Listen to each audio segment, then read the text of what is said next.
Now that the X-T5 has been released and the X-H2 series have been out long enough to be field tested, it's time to start giving Fujifilm some major props for their decision to create what amounts to 2 flagship model cameras. No one was more skeptical than me when Fuji first announced the X-H2 series, especially in light of the less than spectacular performance of the X-H1 and the struggles that I know personally with my X-T4, specifically in the area of autofocus. But after I got my hands on an X-H2S for testing, thank you lensrentals.com, I was completely blown away by the performance, the image quality, the build quality, and I honestly didn't even miss my analog dials. I was impressed for good reason. The X-H2S is awesome, and I have no doubt that the X-H2 is going to be as well. And although there was a lot left unsaid about the X-T5 until it was officially launched last week, we knew it would be a 40 megapixel sensor and have some other features similar to the X-H2. But what we didn't know was that it would be almost the exact same camera as the X-H2, but designed lovingly by Fujifilm to make their core user base of still photographers who love analog dials happy. Not only did they ditch the flippy screen and replace the tilt screen missed by street photographers, but they made the camera smaller than the X-T4 and greatly improved the autofocus while giving it a 40 megapixel sensor. It's a home run for hardcore Fuji lovers who have no use for video. And that's where the X-H2 comes in. Now, I printed out a comparison spec sheet for the X-T5 and the X-H2, and outside of the major physical design differences, they are almost the same exact camera.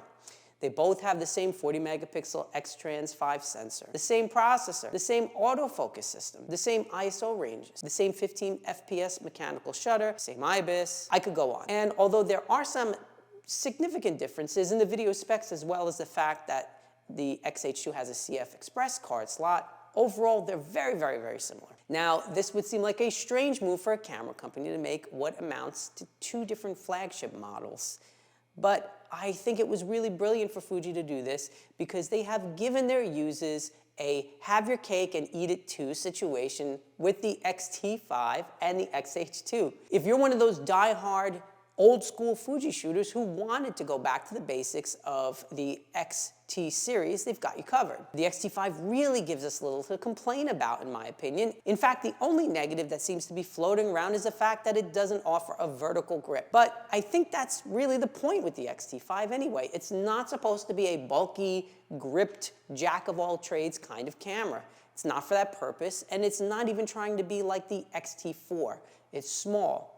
It's discreet, it's super powerful. It's the perfect camera for those who don't want bulk and crave the traditional feel and user experience of the X-T series, which made it popular to begin with. And for those shooters who do need a grip and who shoot video in addition to stills, or who just love the Fujifilm X system for its amazing lens quality and color science, but aren't necessarily married to the analog dials, the X-H2 offers a robust and modern system which competes with the high-end models of Canon, Nikon, and Sony, while not sacrificing the main things we really love about Fujifilm cameras. So it's a win-win in my mind, and I think that we should not take for granted that Fujifilm actually made these 2 flagships in order to make their core users happy. I think it's a sign of real commitment to excellence, as well as sort of a risky move, but at the same time, they've now broadened the appeal of their system to appeal to many more users who would not have considered them